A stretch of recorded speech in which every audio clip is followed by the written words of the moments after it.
Hello everyone, আশা করছি সবাই ভালো আছো। তো দেখো, আজকে আমরা আরো একটা নতুন ক্লাসে চলে এসেছি।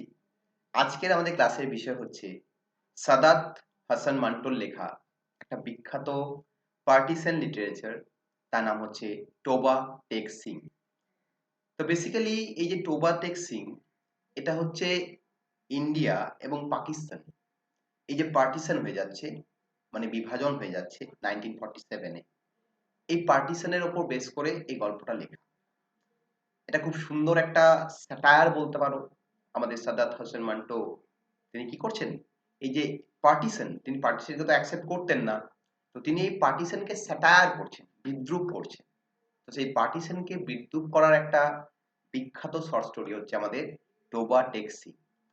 তো আজকের ক্লাসে আমরা কি করব, আজকের ক্লাসে আমরা টোটাল এই টোবা টেক সিং সম্পর্কে জেনে নেব।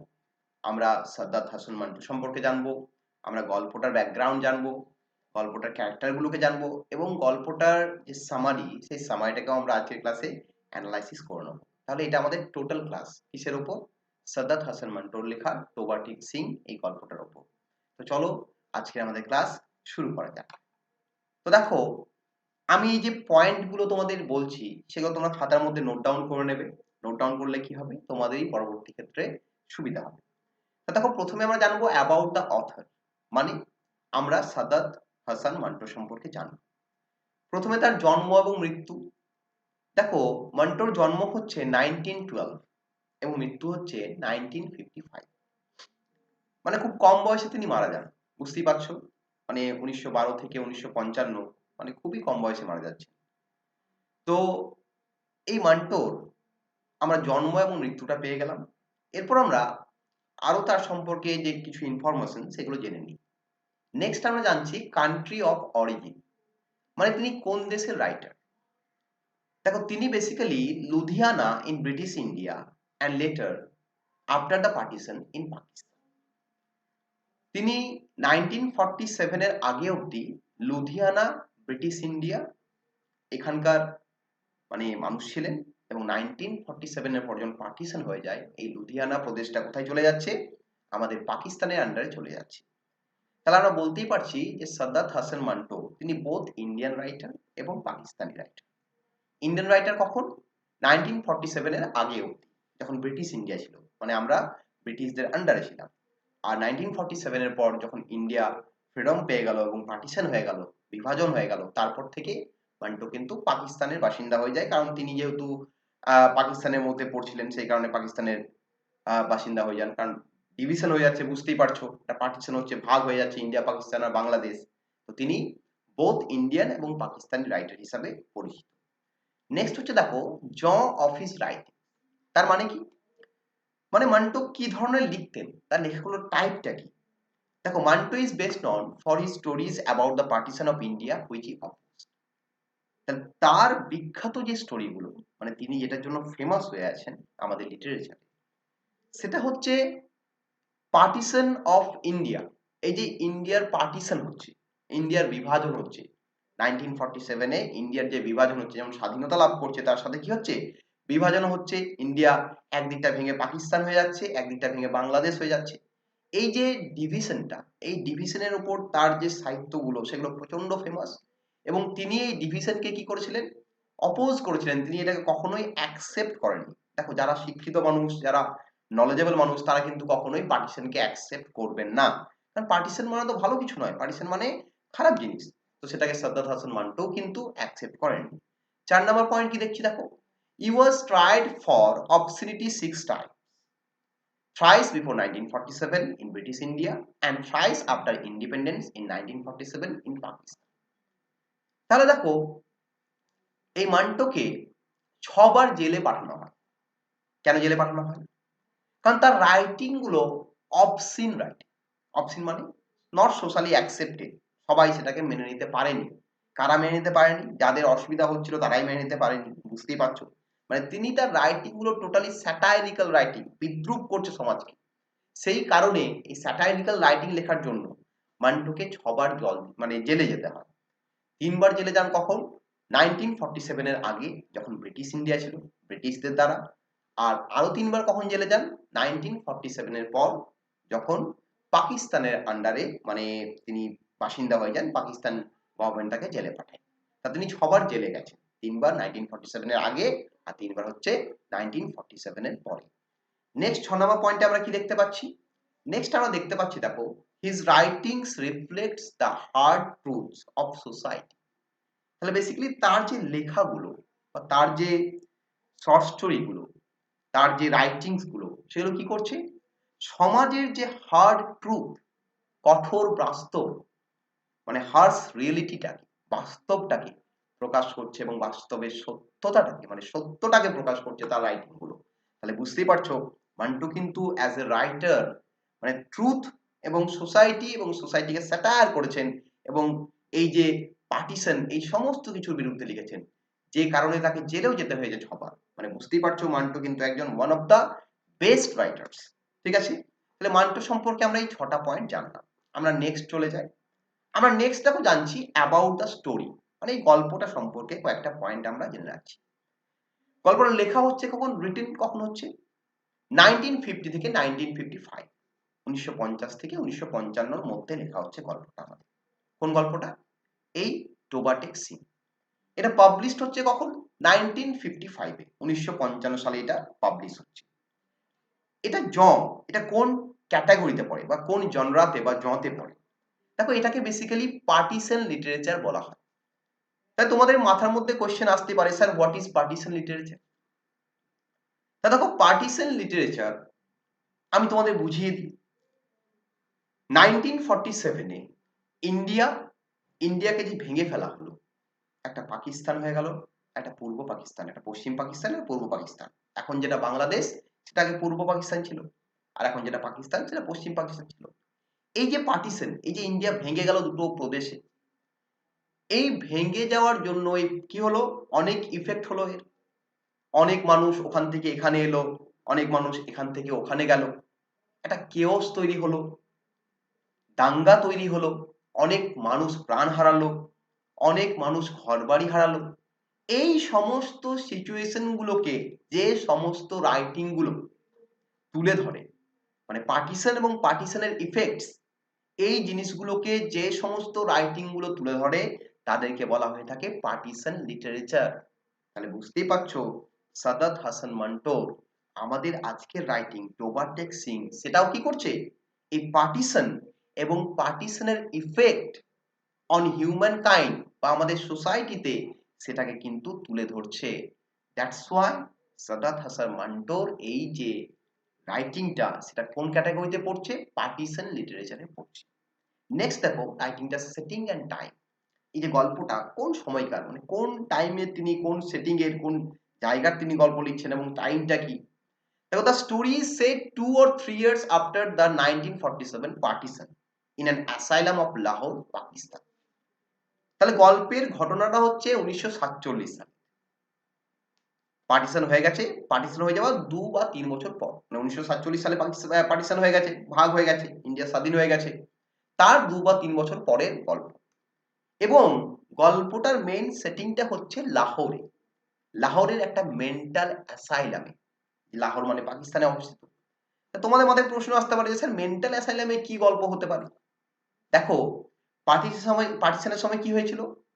যারা পাগল মনে করো, যারা মেন্টাল পেশেন্ট, তাদেরকেও এখান থেকে ওখানে, এখান থেকে ওখানে পাঠানো হয়েছিল। মানে যে সমস্ত হিন্দু পাগলরা ছিলেন পাকিস্তানে তাদেরকে পাঠানো হয়েছিল ইন্ডিয়াতে, আর যে সমস্ত মুসলিম পাগলরা ছিলেন আমাদের ইন্ডিয়াতে তাদেরকে পাঠানো হয়েছিল পাকিস্তানে। তো পাকিস্তানের লোকগুলো ইন্ডিয়াতে এসেছিল, ইন্ডিয়ার লোকগুলো পাকিস্তানে গেছিল। তো এই ইফেক্টটা সমাজে সবার মধ্যে পড়েছিল।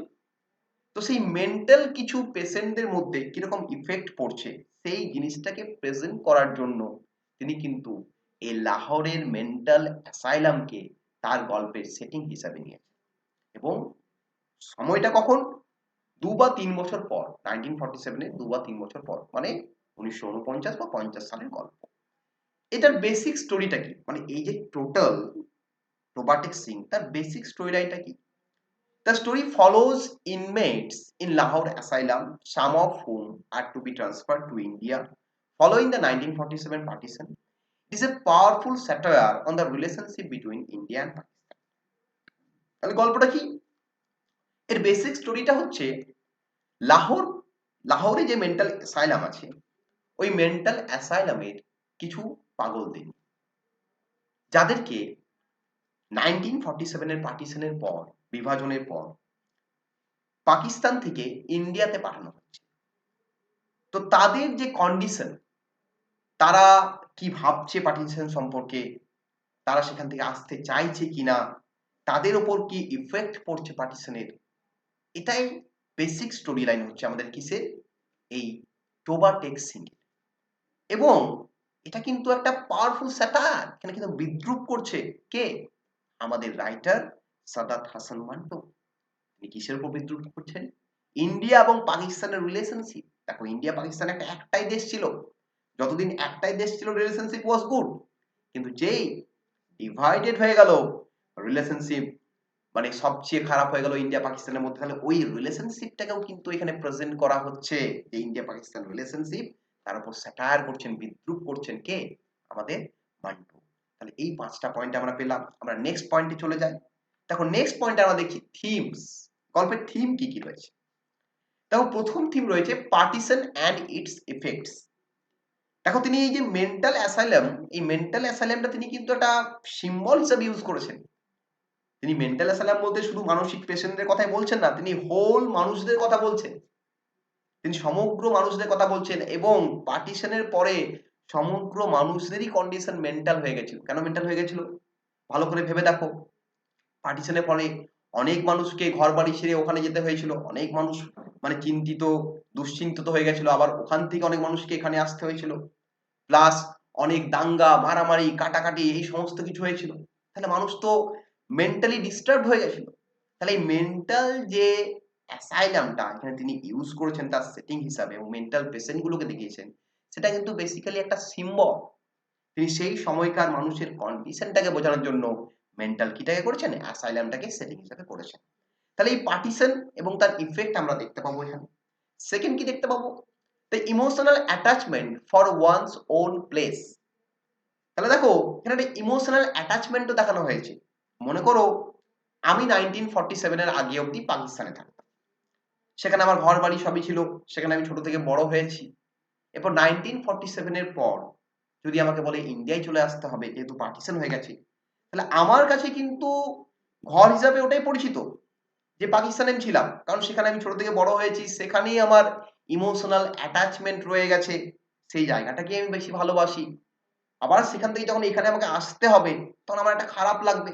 তাহলে ওই যে নিজের জায়গার প্রতি একটা ইমোশনাল অ্যাটাচমেন্ট, এই ইমোশনাল অ্যাটাচমেন্টটাকেও দেখানো হয়েছে। কারণ গল্পে আমরা দেখব পাগলগুলো, যে পাগলগুলোর কথা বলা হয়েছে, যে মেন্টাল পেশেন্টগুলোর কথা বলা হয়েছে, তারা কিন্তু ওই মেন্টাল অ্যাসাইলাম থেকে আসতে চাইছে না। কেন আসতে চাইছে না? কারণ তারা ডিভিশন বোঝে না, তারা বোঝে না হোয়াট ইজ পার্টিশন। তারা জানে না পার্টিশন হয়েছে কি না হয়েছে, এসব বোঝে না। তারা কিন্তু ওই জায়গাটাকেই তাদের যেখানে মানে থাকতো সেখানটাকেই তাদের হোম হিসাবে তারা জানে। তো তারা ইন্ডিয়া আসতে চাইছে না। এটাকে নিয়েই কিন্তু ঘটনা। তাহলে এই ইমোশনাল অ্যাটাচমেন্টটা কিন্তু দেখতে পাওয়া যাচ্ছে। 3 নম্বরে কি দেখতে পাচ্ছি আমরা? Identity and identity crisis. দেখো, আইডেন্টিটি কি? আমি মনে করো 1947 এর আগে অব্দি পাকিস্তানে থাকছি, তাই সেটা টোটাল একটা ইন্ডিয়া হিসেবে পরিচিত ছিল। বাট 1947 এর পর সেটা কি হয়ে গেল? পাকিস্তান হয়ে গেল। তাহলে আমি এতদিন পার্টিশনের আগে অব্দি আমি জানতাম জায়গাটার নাম হচ্ছে ইন্ডিয়া, টোটাল জায়গার নাম হচ্ছে ইন্ডিয়া। তাহলে আমার আইডেন্টিটি কি? As an Indian. কিন্তু হঠাৎ করে 1947 এর পর পার্টিশন হয়ে যাওয়ার পর বলছে না, এটা ইন্ডিয়া নেই, পাকিস্তান। তাহলে এই যে আইডেন্টিটি, এই যে আমার পরিচিতি, এই যে আমার পরিচিতি এবং আমার এই পরিচিতির বিলাপ, মানে পরিচিতির কি বলবো, মানে একবারই বিলোপ হয়ে যাচ্ছে। এই যে পরিচিতি এবং পরিচিতির হ্রাস, কেন হঠাৎ করে যদি আমাকে বলা হয় যে আমি অবিভক্ত ভারতে ছিলাম 1947 এর আগে অব্দি, কিন্তু 1947 এ হঠাৎ করে জায়গাটা পাকিস্তান হয়ে গেল, তো তখন আমার মধ্যে একটা আইডেন্টিটি ক্রাইসিস জন্মাবে। আমি তো নিজেকে ইন্ডিয়ান হিসাবে জানতাম এতদিন ধরে, কিন্তু হঠাৎ করে কি হবে? আমাকে বাধ্য হয়ে আমাকে ভাবতে হবে যে আমি এখন পাকিস্তানের বাসিন্দা, ইন্ডিয়া একটা অন্য কান্ট্রি। তাহলে এই যে আইডেন্টিটি এবং আইডেন্টিটি ক্রাইসিস, এটাকেও কিন্তু দেখানো হয়েছে। আর 4 নাম্বার থিম, এটা কিন্তু মোস্ট ইম্পর্টেন্ট থিম আমাদের স্টোরি, সেটা হচ্ছে স্যানিটি ভার্সেস ইনস্যানিটি। ইনস্যানিটি মানে কি? পাগলামি। আর স্যানিটি মানে কি? নর্মাল মানুষ। তা দেখো সাদ্দাত হাসান মান্টো কিছু পাগলদের নিয়ে গল্পটা ক্রিয়েট করেছেন এবং তিনি বুঝিয়েছেন যে পাগলরা আমাদের চেয়ে বেটার। কারণ পাগলরা তারা পার্টিশন বোঝে না, তাদের কাছে পাকিস্তান বলে কোনো কান্ট্রি এক্সিস্ট করে সেটা কিন্তু কোনো মানেই নেই, তাদের কাছে টোটালটাই কি ইন্ডিয়া। তারা তাদের টোটালটাকে অ্যাজ এ হোম হিসাবে জানে। তাহলে এই যে আমরা যারা সুস্থ মস্তিষ্কের মানুষ, আমরা কি করলাম? সুস্থ মস্তিষ্কে পার্টিশন করলাম। আমরা কি করলাম? সুস্থ মস্তিষ্কে পার্টিশন করলাম। ইভেন মহাত্মা গান্ধী তিনিও পার্টিশন অ্যাকসেপ্ট করেছিলেন। তাহলে বুঝতে পারছো আমরা কি? আমরা নিজেদেরকে স্যানিটি বলি, আমরা নিজেদেরকে বলি সেন, আমরা ইনসেন নই। কিন্তু আসলে আমরাই ইনসেন, কারণ আমরা কি করেছি? আমরা মানে এই পার্টিশনকে অ্যাকসেপ্ট করেছি। তাহলে এই যে স্যানিটি ভার্সেস ইনস্যানিটি, এই থিমটাও কিন্তু আমরা দেখতে পাচ্ছি। কোথায় দেখতে পাচ্ছি? আমাদের গল্প রোবার্টিক সিং। তাহলে বুঝতেই পারছো এই স্যানিটি, পাগলামো এবং সুস্থতা, এই একটা বড় থিম আমাদের এই গল্পেতে রয়েছে। কোথায়? এই রোবার্টিক সিং। নেক্সট হচ্ছে মিনিং অফ দ্য টাইটেল। এই যে গল্পের যে টাইটেলটা রয়েছে, এই টাইটেলটা কি মানে? ঠিক আছে, তো টাইটেলটা মানে আমাদের জানতে হবে। তো দেখো টাইটেলটার মানেটা আমি বলছি, Toba Tek Singh is a city and capital of Toba Tek Singh district in the Pakistani province of Punjab. In this story the protagonist Bishan Singh is from that region. তাহলে দেখো টোবাটেক সিং বেসিক্যালি একটা জায়গার নাম যেটা পাকিস্তানে অবস্থিত। টোবাটেক সিং একটা জায়গার নাম, এটা কিন্তু আর কিছুই নয়, একটা জায়গার নাম হচ্ছে টোবাটেক সিং। এটা পাকিস্তানে একটা টোবাটেক ডিস্ট্রিক্ট বলে একটা ডিস্ট্রিক্ট আছে, সেখানকার একটা গ্রাম হচ্ছে টোবাটেক সিং। ঠিক আছে, তো দেখো আমাদের গল্পের যে প্রোটাগনিস্ট, যিনি মেন্টাল অ্যাসাইলামের একজন পেশেন্ট, তার নাম হচ্ছে ভিশন সিং। তিনি ওই গ্রামের একজন বাসিন্দা। কোন গ্রামের বাসিন্দা? এই টোবাটেক সিং গ্রামের বাসিন্দা। তাহলে এই আমাদের যে প্রোটাগনিস্ট ভিশন সিং, সেও কিন্তু মানে একজন পাগল হতে পারে, কিন্তু তার মধ্যে তার যে কথাগুলো, তার যে থিঙ্কিং গুলো আমরা যখন জানবো, আমরা দেখবে মনে হবে যে আমরা পাগল, হি ইজ রাইট। তাহলে বুঝতেই পারছো মান্টু এখানে কি করছে? স্যাটায়ার করছে, টোটাল ব্যাপারটাকে ক্রিটিসাইজ করছে। তাহলে দেখো এই টোবাটেক সিং একটা জায়গার নাম, সেখান থেকে আমাদের কি করে? ভিশন সিং বিলং করে। এবং আমরা দেখতে পাচ্ছি গল্পে, আমরা দেখতে পাবো যে ভিশন সিং কে অনেকে টোবাটেক সিং এই বলে ডাকছে। কেন টোবাটেক সিং বলে ডাকছে? কারণ তার গ্রাম যেহেতু টোবাটেক সিং এ, এই জন্য ভিশন সিং কে সবাই টোবাটেক সিং নাম মানে নামেই পরিচিত। ভিশন সিং কে সবাই টোবাটেক সিং নামেই ডাকছে। তাহলে দেখো আমরা এই মিনিং অফ দ্য টাইটেল, টাইটেলের মিনিংটা আমরা জেনে গেলাম। আমরা চলো এরপর নেক্সট জায়গায় চলে যাই। নেক্সট আমাদের কি জানতে হবে? ক্যারেক্টার্স, কতগুলো ক্যারেক্টার আছে। তো দেখো বেসিক্যালি আমাদের এই গল্পে পাঁচটা মানে পাঁচটা মেইন ক্যারেক্টার আছে, আর তার সাথে আরো কিছু মেন্টাল অ্যাসাইলামের পেশেন্ট আছে। তো প্রথম ক্যারেক্টার কে? ভিশন সিং। ভিশন সিং কে? দ্য প্রোটাগনিস্ট, আমাদের গল্পের প্রোটাগনিস্ট, মুখ্য চরিত্র, a lunatic of Lahore asylum from the village of Toba Tek Singh. তা তিনি হচ্ছেন একজন পাগল, একজন মেন্টাল পেশেন্ট। তিনি কোথায় থাকেন? ওই লাহোর মেন্টাল অ্যাসাইলামে থাকেন, এবং তার গ্রামের বাড়ির নাম হচ্ছে Toba Tek Singh. He is also known by the name Toba Tek Singh. যেহেতু তার গ্রামের বাড়ি টোবাটেক সিং, সেই কারণে তিনি টোবাটেক সিং নামেও কিন্তু পরিচিত। তাহলে ভিশন সিং হচ্ছে আমাদের গল্পের মেইন ক্যারেক্টার। এই ভিশন সিং এর ওপরই বেস করে টোটাল গল্পটা আমাদের কাছে কি হয়েছে? প্রেজেন্ট হয়েছে। সেকেন্ড ক্যারেক্টার নাম কি? ফজল দিন। সেকেন্ড ক্যারেক্টার নাম হচ্ছে ফজল দিন। ফজল দিনটাকে? A friend of Bishan Singh from the village of Toba Tek Singh. ওই যে ফজল দিন হচ্ছে আমাদের ভিশন সিং এর একজন বন্ধু। এই ফজল দিনের বাড়ি কোথায়? তারও বাড়ি হচ্ছে ওই টোবাটেক সিং গ্রামে। ঠিক আছে, নেক্সট হচ্ছে রূপকর। রূপকরটাকে? The daughter of Bishan Singh. Bishan Singh এর মেয়ের নাম হচ্ছে রূপকর। ঠিক আছে, 4 নম্বর হচ্ছে বলবীর সিং এন্ড রঘবীর সিং। এরা হচ্ছে কারা? বলবীর সিং এবং রঘবীর সিং হচ্ছে আমাদের ভিশন সিং এর দু ভাই। 5 নম্বর হচ্ছে অমৃত সিং। অমৃত সিং হচ্ছে the sister of Bishan Singh, Bishan Singh এর বোনের নাম।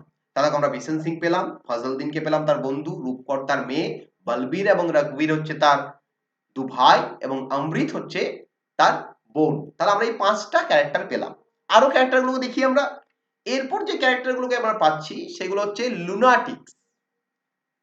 ভিশন সিংটাও একজন, তিনিও একজন পাগল। আদার লুনাটিক্স, আরো যে সমস্ত পাগলগুলো ছিলেন তাদের কি কি নাম? একজন হচ্ছে দেখো দ্য রেডিও ইঞ্জিনিয়ার।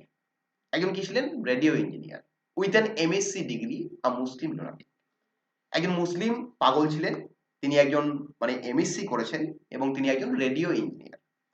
সেকেন্ড কে ছিলেন Mohammad Ali, the lunatic from চিনিয়ট।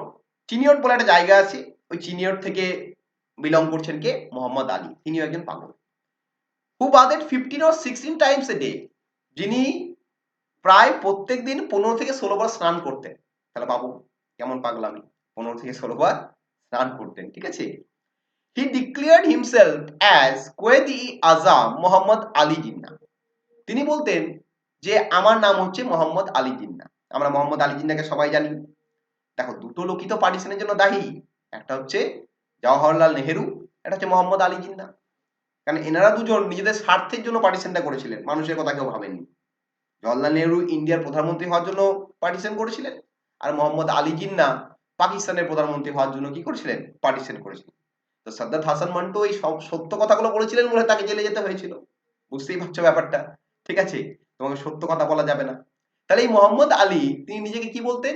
যে তিনি হচ্ছেন কোয়েদি আজম মোহাম্মদ আলী জিন্নাহ, তিনি হচ্ছেন ওই আলী জিন্নাহ, ঠিক আছে। কারণ তিনি আলী জিন্নাহর নাম শুনেছেন। তাহলে বুঝতেই পারছো ইনি একজন পাগল। তাহলে এটা স্যাটায়ার, আর কিছুই না। পাগলদের মাধ্যমে স্যাটায়ার করছেন কাকে? সমাজকে। কে? আমাদের সাদ্দাত হাসান মান্টো। নেক্সট হচ্ছে the Hindu lawyer from Lahore had gone mad because of unrequited love. তারপর লাহোর থেকে একজন হিন্দু লয়ার আছেন, তিনিও পাগল।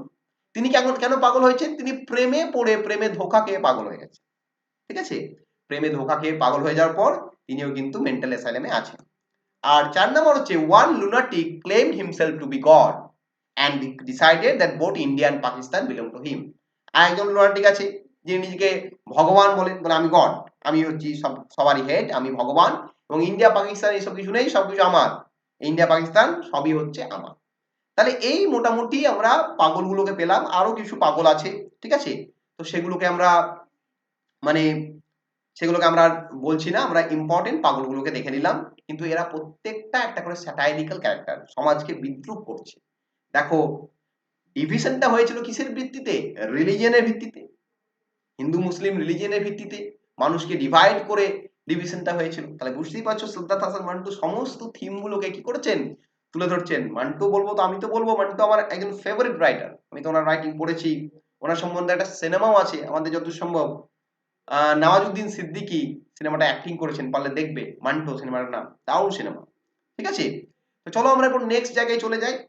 আমরা নেক্সট কি আমাদের গল্পটা জানবো, সামারি প্লট বা স্টোরি, টোটাল গল্পটা আমরা জেনে নিই। আজকে আমরা ক্লাসটাকে শেষ করে দেবো, কারণ এই ক্লাসটাকে আর বাকি রাখবো না। তো চলো শেষ করে দিই। দাদা গল্পে কি হচ্ছে? The story is set in the background of India-Pakistan partition of 1947। তাহলে গল্পটা আমি প্রথমেই বলেছি যে 1947 এর ইন্ডিয়া পাকিস্তানের মধ্যে যে ডিভিশন হয়ে গেল, সেই পার্টিশনের ব্যাকগ্রাউন্ডে আমাদের গল্পটা সেট হয়েছে। In the aftermath of political separation, many people had to relocate and uproot their lives।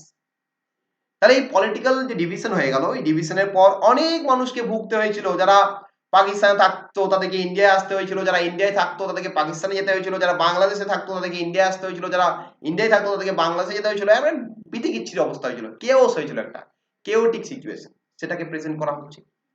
There were chaos and confusion regarding what actually was Indian territory and what was the newly formed Pakistan। তাহলে কেওসটা কি নিয়েছিল? যে কোনটা India আর কোনটা পাকিস্তান। দেখো মানুষকে হঠাৎ করে বলছে যে ভাগ হয়ে গেল, সবই একটাই দেশ ছিল, ইন্ডিয়া বাংলাদেশ পাকিস্তান সব একটাই দেশ ছিল। হঠাৎ করে 1947 বলছে না আলাদা দেশ হয়ে গেল, এটা পাকিস্তান হয়ে গেল, এটা ইন্ডিয়া হয়ে গেল। তাহলে এই নিয়ে মানুষ কনফিউজ, সাধারণ মানুষ সবসময় ভুগেছে। এই দেখো লকডাউন তোমরা দেখলে, লকডাউনে ভুগলো কারা? সাধারণ মজুররা, সাধারণ মানুষরা। ওই পার্টিশনেও ভুগেছিল সাধারণ মজুররা, সাধারণ মানুষরা। যারা বড়লোক, যাদের প্রচন্ড টাকা পয়সা আছে, তাদের ভুগতে হয়নি কখনো, তারা আরামে আমরা সবকিছু গুছিয়ে বাগিয়ে ঠিক ছিল। আর পলিটিক্যাল নেতাদের তো কোনোদিন ভুগতে হয়নি, নেতারা তো ভালোই ছিল, সবসময় ভালো ছিল, এখনো ভালোই আছে। কিন্তু সাধারণ মানুষকে সব সময় ভুগতে হয়েছে, তখনও ভুগেছে, এখনো ভুগছে, ভবিষ্যতেও ভুগবে। সাধারণ মানুষের নিজের দোষে, কারণ ইউনিটি নেই সাধারণ মানুষের মধ্যে। The situation got even worse for patients and especially the ones in mental institution। তাহলে যারা মেন্টাল ইনস্টিটিউশনে থাকতো বা মেন্টাল অ্যাসাইলামে থাকতো, তাদের কাছে তো পার্টিশন পার্টিশন বলে কোনো ব্যাপার নেই। তারা তো বুঝেই না যে হোয়াট ইজ পার্টিশন, কি পার্টিশন, কোনটা ইন্ডিয়া হলো কোনটা পাকিস্তান হলো। তাদের ক্ষেত্রে অনেক প্রবলেম হয়েছিল। সেই মেন্টাল পেশেন্ট গুলোকে কি করেছিল, ওখান থেকে এখানে পাঠিয়েছিল, এখান থেকে ওখানে পাঠিয়েছিল। তাহলে এই সমস্ত একটা সিচুয়েশন, কেওটিক সিচুয়েশন তৈরি হয়েছিল এই পার্টিশনে। সেই জায়গাটাকে তুলে ধরছেন কে, আমাদের সাদাত হাসান মান্টো।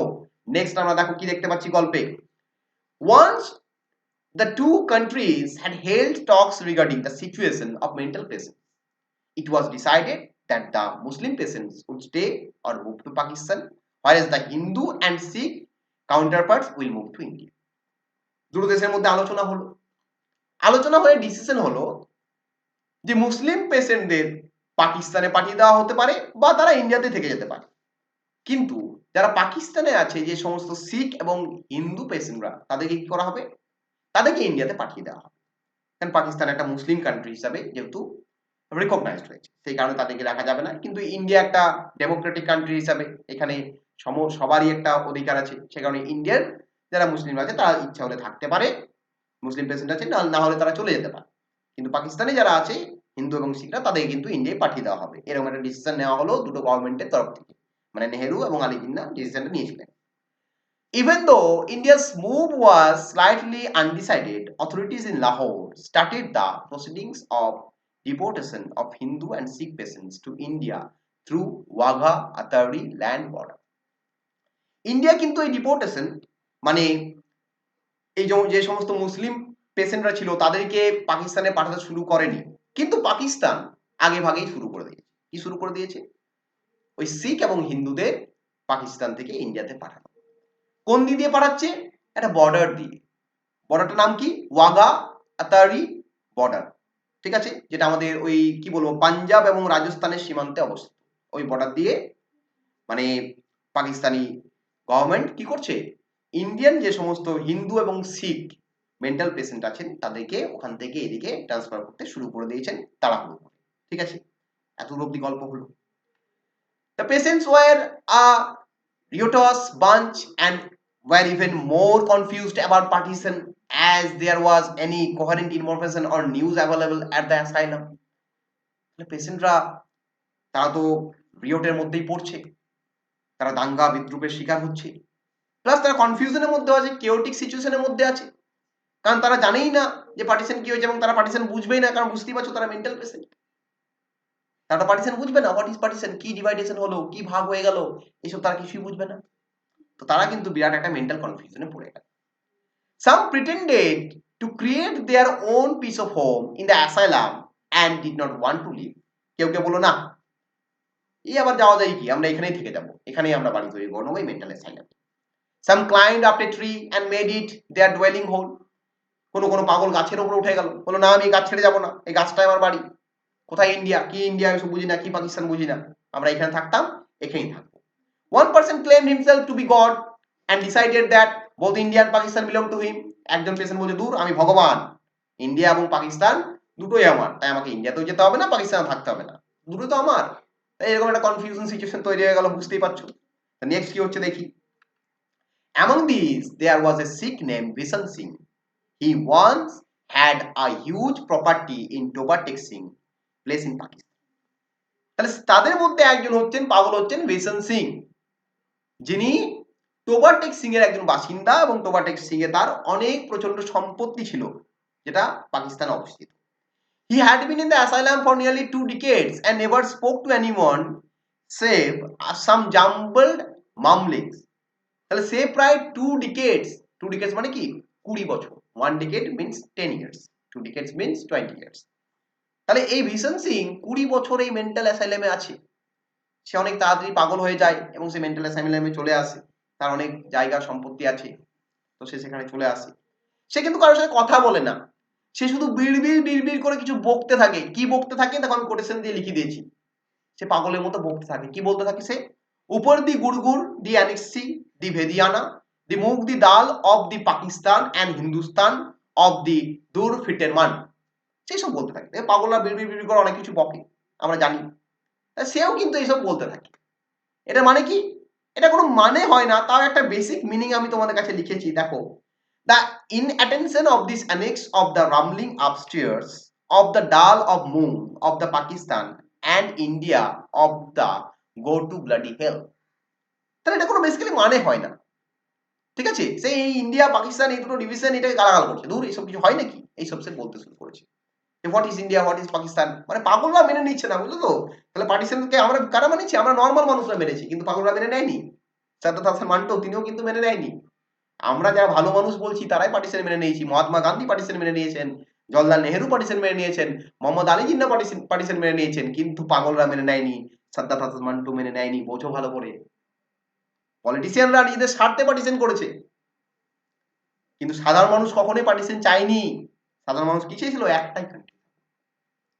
তাহলে এইসব বকে, কে বকে, আমাদের ওই ভিশন সিং।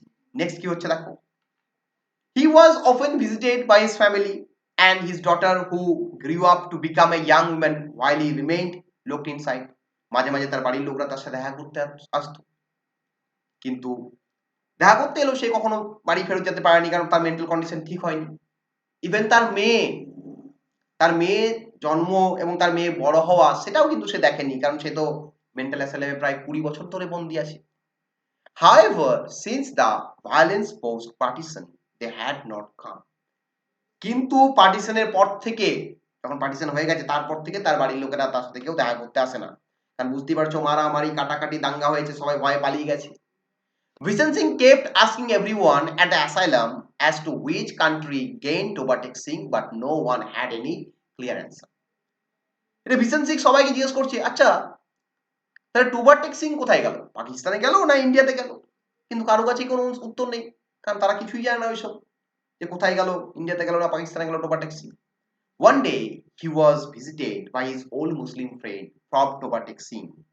তার একদিন তার ওই পুরনো বন্ধু ফজলদ্দিন তিনি এলেন, তিনি দেখা করলেন কার সাথে, আমাদের vision Singh. He informed him that Vishen's family was safe in India and they were waiting for him to arrive in India. সে ফজলদ্দিন এসে বলল যে ভিশন সিং তোমার পরিবার পৌঁছে গেছে কোথায়, সেফলি পৌঁছে গেছে ইন্ডিয়াতে, এবং তারা তোমার জন্য ইন্ডিয়াতে অপেক্ষা করছে। He also reassured him that Tobatek Singh was still in Pakistan. এবং সেটা বললো এই যে টোবাটেক সিং ভিলেজটা সেটা কিন্তু ইন্ডিয়াতে নেই, সেটা কিন্তু পাকিস্তানে আছে। কে বললো? আমাদের ফজলদ্দিন বলে দিয়ে গেল, কাকে? ভিশন সিং। তাহলে এত অবধি গল্প এগোল। এরপর দেখো গল্পের লাস্ট যাই। The day of exchange came and the patients were taken to the border. তাহলে এরপর এই লাহোর মেন্টাল অ্যাসাইলামের পেশেন্ট গুলোকে এক্সচেঞ্জ করা হচ্ছে, তাদেরকে নিয়ে যাওয়া হয়েছে বর্ডারে। There was a lot of clamor and noise. পাগলরা সব চিৎকার চেঁচামেচি শুরু করেছে, চারিদিকে চিৎকার চেঁচামেচি হচ্ছে ওখানে। When it came to Vishen Singh's turn, popularly called as Tobatek Singh, he did not move beyond the buffer zone between the two borders.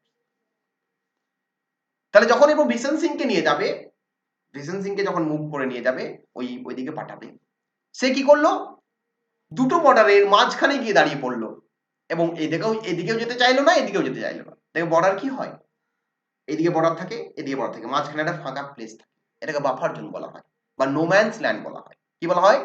No man's land. কারণ এটা কে মালিক, এই যে এই যে ইন্ডিয়ার বর্ডার, মনে করো এটা ইন্ডিয়ার বর্ডার, মানে এই দিকটা টোটালি ইন্ডিয়া, এটা পাকিস্তানের বর্ডার, তার মানে এই দিকটা টোটাল পাকিস্তান। যে মাঝখানের জায়গাটা এটা কার, এটা কেউ জানে না।